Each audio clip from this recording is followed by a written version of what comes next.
चलो ले चलो इन्हें। नहीं कप्तान साहब रुकिए।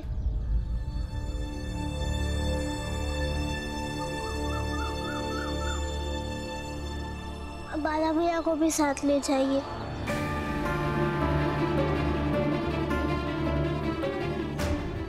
चोरी में हिस्सेदार तो ये भी थे। हाँ, इन्होंने सच का साथ दिया, कानून की मदद की और आपके विधान से इन्हें जो भी सजा या सजा की माफी है वो कीजिए। लेकिन प्रक्रिया से तो बाला भैया को भी गुजरना चाहिए और यही न्याय है। पहली बार किसी को इस तरह बात करते सुना, नहीं तो अक्सर लोग अपने रिश्तेदारों को बचाने के लिए पूरी दुनिया को जेल में भेज देने के लिए हजार तरह के प्रपंच करते हैं, लेकिन तुम अपने भाई को खुद कानूनी प्रक्रिया में डालने की पैरवी कर रहे हो। न्याय सबके लिए समान है, न्यायाधीश से लेकर आम आदमी तक सबको न्याय के साथ खड़ा होना चाहिए, ना कि अपने भाई रिश्तेदारों के साथ। तभी तो न्याय का राज होगा। हाँ कप्तान साहब, मुझे आपके साथ ले चलिए। और भीम, मैं वादा करता हूँ जिंदगी में कभी भी मैं कोई जानबूझकर अपराध नहीं करूंगा। और मैं तुम्हारा धन्यवाद करता हूँ। और मैं ये धन्यवाद अपने छोटे भाई भीम से नहीं कर रहा हूँ, बल्कि उस भीम से कर रहा हूँ जैसे तुम हो। मन में जब तुम्हारा ख्याल आया तो अपराध का एहसास हुआ और मैं अपराधी बनने से बच गया। धन्यवाद भीम। ले चलो इन सबको।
भैया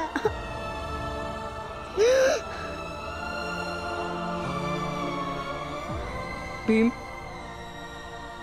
भीम रो मत। क्यों नहीं रोएगा? ये कोई पत्थर दिल है जो नहीं रोएगा? बनना तो पड़ेगा पत्थर का। इस संसार में सबसे मुश्किल और लंबी लड़ाई न्याय की होती है। आज भीमराव को इस बात पर गर्व होना चाहिए कि न्याय की इस लड़ाई में उसने अपने भाई और अपराधी में कोई फर्क नहीं किया। ऐसे मौके पर एक व्यक्ति कमजोर पड़ता है, लेकिन भीमराव भीमराव कमजोर नहीं है। तो क्या बाला भैया के जाने का दुख भी ना हो मुझे, उसकी पीड़ा भी ना हो और रो भी नहीं। मेरी समझ से तो तुम्हें नहीं रोना चाहिए और ना ही पीड़ा होनी चाहिए। बाला ने जिस भाव से पुलिस के साथ जाने का फैसला किया था, तुम्हें भी उसी भाव से रहना चाहिए। देखो भीमराव, किसी भी घटना को अगर हम सही भावना से आत्मसात नहीं करेंगे तो अंततः नुकसान ही होता है। और यहाँ भाव ये है कि वो व्यक्ति जो भविष्य में अपराधी हो सकता था, उसकी यात्रा यहीं समाप्त हो गई। यहाँ भाव करुणा का नहीं बल्कि संतोष का है। समझ गए? जाओ भीमराव, घर जाकर पढ़ाई पे ध्यान दो। वार्षिक परीक्षा होने वाली बेटा। जी गुरुजी।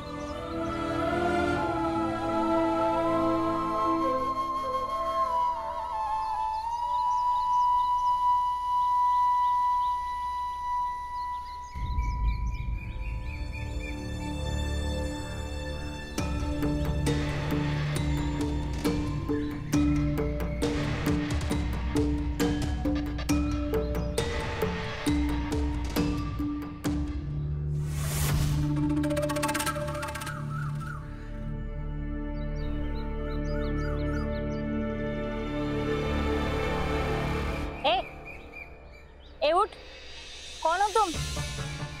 हाँ, यहाँ कैसे आ गए?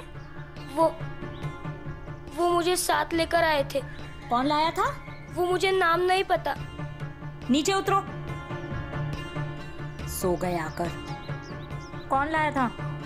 मुझे रात को भूख लगी थी, इसलिए मैंने उनको खाने के लिए पूछा था। उन्होंने मुझे यहाँ लाके खाना खिलाया। फिर मैं जा ही रहा था और वो बोले कि इधर ही सो जा। आप गुस्सा मत कीजिए, मैं यहाँ से चला जाऊंगा। अरे लेकिन तू है कौन? वो मैंने उनको बताया था कि मैं एक भिखारी हूँ। मेरी आई मर गई है और बाबा भाग गए। साक्षात मैं इसे भीम कह सकती हूँ, जिसकी आई मर गई है, जिसका बाबा भाग गया है। लेकिन तुम इसे भीम मत समझना। अगर तुम इसे भीम समझोगी तो इसे घर से भगाने के बारे में सोचने लगोगी।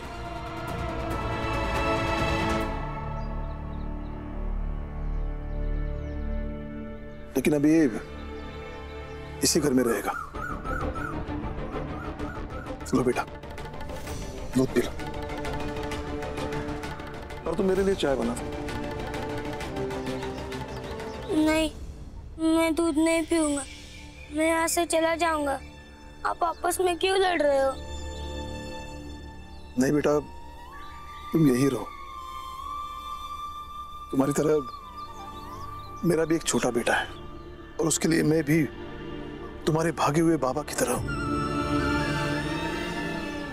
अगर तुम यहाँ रहोगे तो मुझे ऐसा लगेगा कि मैंने जो पाप किया है उसका प्रायश्चित्त कर रहा हूं। लो बेटा, दूध पी लो। नहीं, मैं नहीं पीऊंगा। तुम्हें तुम्हारी बाबा की कसम, पी लो।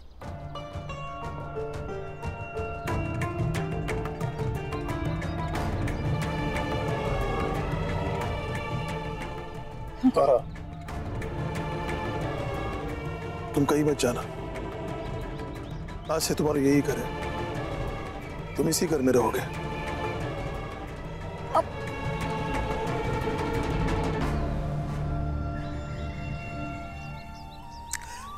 पी लो बेटा दूध।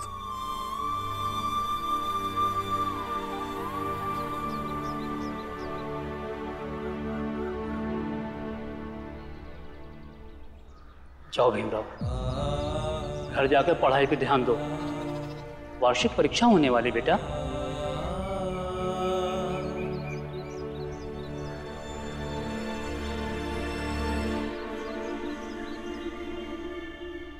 क्या हुआ भीम? क्या सोच रहा है? मेरी वार्षिक परीक्षा आ रही है और मेरी ये पूरी कॉपी भर गई है। मेरे पास दूसरी कॉपी नहीं है। बाबा होते तो तुरंत नई कॉपी खरीदने के लिए पैसे दे देते। लेकिन भीम, बाबा अभी हमारे साथ नहीं रहते हैं। और तू बिना कॉपी के कैसे पढ़ाई करेगा? कोई बात नहीं आनंद भैया, हम बिना कॉपी के ही पढ़ लेंगे। पढ़ाई तो मन से होती है, ये कॉपी और कलम तो बस जरिया है। चलो बच्चों, दूध और चाय पी लो। सबको चाय दे दे और भीम को दूध दे दे।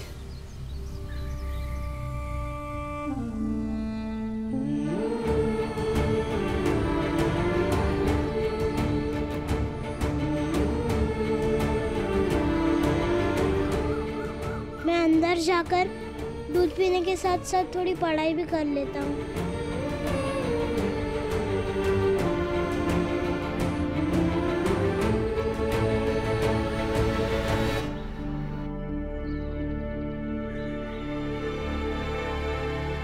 मुझे तो मार के ही दम लेंगे।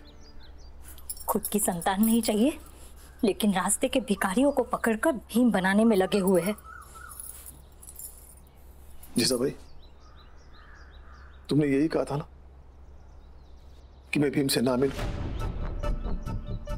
नहीं मिलूंगा, लेकिन जो बच्चा बाहर है वो मेरे बेटे भीम की तरह है, और उसके साथ वो मैं सारा व्यवहार करूंगा जो मैं भीम के साथ करता था।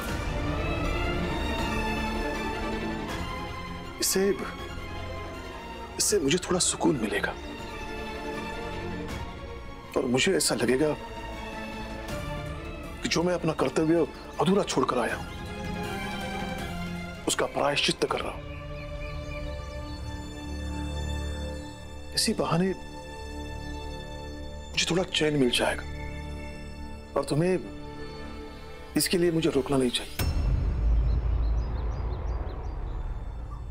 देखो जीजा भाई, मेरी पीड़ा को समझो। मेरा दुख किसी तरह तो हल्का हो। तुम्हें उस बच्चे से बात नहीं करनी है तो मत करना, लेकिन उसे कोई तकलीफ या कोई दिक्कत मत देना, इससे मेरा दुख और बढ़ेगा। ये मेरा आदेश नहीं, बल्कि आग्रह है।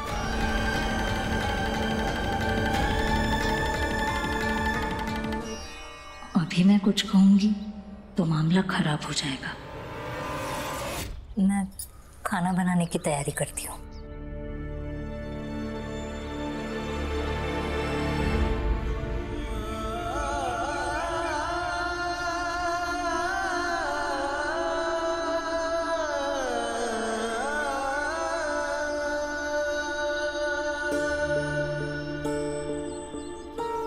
अक्सर आई बाबा चाहते हैं कि वो अपने बच्चों की नजर में नायक दिखे, लेकिन भीम बेटा, तेरा ये बाप तेरी नजर में नायक नहीं रह पाया। क्या पता यही सब करके तेरी नजर में वापस वो इज्जत पा सको जो पहले तुम्हारी नजर में थी।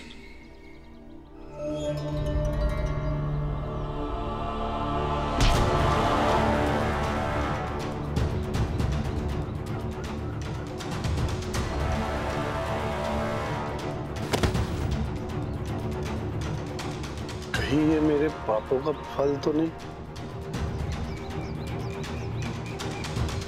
उस दिन भीमराव के आए हुए पैसे मैंने डाकिये से लूट लिए थे, और अब किसी ने मेरे पैसे लूट लिए।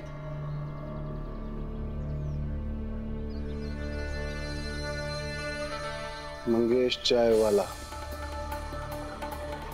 जिसे मैं जीवन भर अपना मित्र समझता रहा,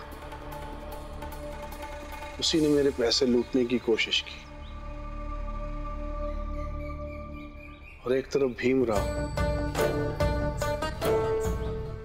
जिसे मैं जीवन भर परेशान करता रहा, उसने मेरे पैसे लौटा दिए, बल्कि खुद के भाई को जेल भिजवा दिया।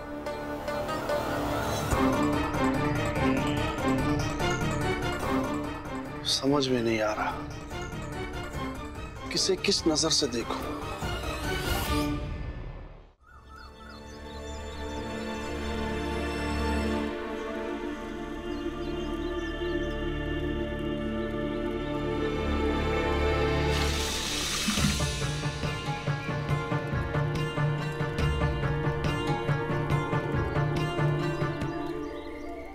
भीम, मुझे कल से शक हो रहा था, लेकिन आज मैंने तुम्हें पकड़ लिया।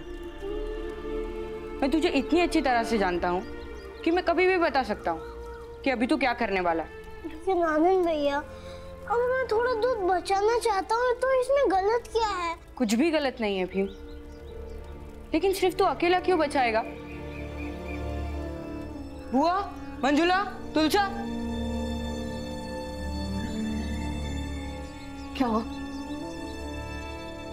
देखिए बुआ, आपको पता है भीम क्या करता है? वापस आकर अपने हिस्से का दूध इस पतीली में डाल देता है ताकि हम सब ज्यादा चाय पी सकें। कल भी मुझे लग रहा था कि दूध ज्यादा कैसे हो रहा है। मुझे अंदाजा आ जाना चाहिए था कि ये तू ही कर रहा है। आज से मैं भी चाय नहीं पीऊंगी।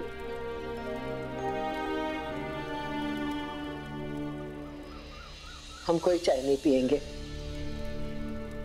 कल से इस घर में चाय ही नहीं बनेगी। गरीबी बहुत कुछ छीन लेती है, यहाँ तक कि सबके हाथों की चाय भी और एक गिलास पर दूध भी।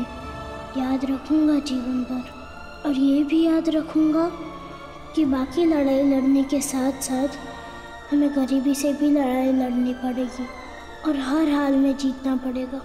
आओ सभी लोग आओ, आके चंदा दो। सर्वज्ञ महाप्रभु का मंदिर बनवाना है, मूर्ति बनवानी है। आओ गांव वालों, जल्दी आओ, चंदा दीजिए, सर्वज्ञ महाराज का मंदिर बनेगा। आओ सब लोग आओ।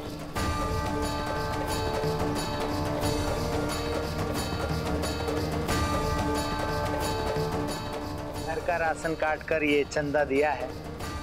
महाराज से कहिएगा कि विशेष कृपा बनाए रखें। अवश्य अवश्य, महाराज चाहेंगे तो तुम्हारा कल्याण होगा। आइए, मंदिर के लिए चंदा दीजिए। ये लीजिए महाराज के मंदिर के लिए मेरी तरफ से पैसे। बाबा रुक जाइए, रुक जाइए। कब तक चंदा मांगोगे आप? जब तक मंदिर के लिए पैसे पूरे नहीं हो जाते तब तक।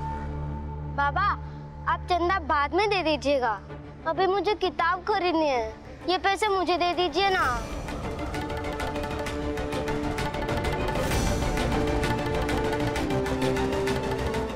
बच्चा, दान करने में ये बात भी देखी जाती है कि किसी शुभ कार्य के लिए सबसे पहले कौन दान करता है। उससे ये तय होता है कि उसका हृदय कितना बड़ा है। जितना बड़ा उसका दिल होगा, ईश्वर की कृपा सबसे पहले उस पर होगी। लेकिन बाबा, किताब के बिना मैं पढ़ूंगा कैसे? अरे चुप कर। धर्म के आगे हर चीज छोटी है। पढ़ाई तब ना होगी जब प्रभु की कृपा होगी। बाबा बाद में देना ना दान। कैसी बातें कर रहा है तू?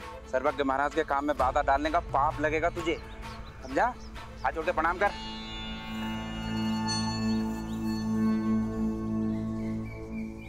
आज तुमने धर्म के लिए दान दिया है, महाराज तुम्हारा अवश्य कल्याण करेंगे। चंदा दीजिए, मंदिर के लिए चंदा दीजिए। आओ सब लोग। चल रुकिए। चाहता तो था कि आपको रोकूं और कहूं कि इसे किताब खरीद दे, लेकिन आप नहीं रुकते, इसलिए आपको नहीं रोका। बस आपसे ये कहना चाहता हूँ कि मेरे पास पैसे नहीं है कि मैं कॉपी खरीद पाऊँ, और आपके पास पैसे होते हुए भी अपने बेटे को किताब नहीं खरीद कर दे रहे। अरे प्रभु, मंदिर धर्म रहेगा तब ना पढ़ाई लिखाई होगी। फिर सोचने वाली बात तो ये है ना कि आपके बेटे के भविष्य के लिए क्या ज्यादा सही होगा, और सिर्फ आपके बेटे के भविष्य के लिए नहीं, पूरे समाज के भविष्य के लिए। महाराज जैसे लोगों का मंदिर बनाना या पढ़ लिख कर नौकरी पेशा व्यवसाय करना।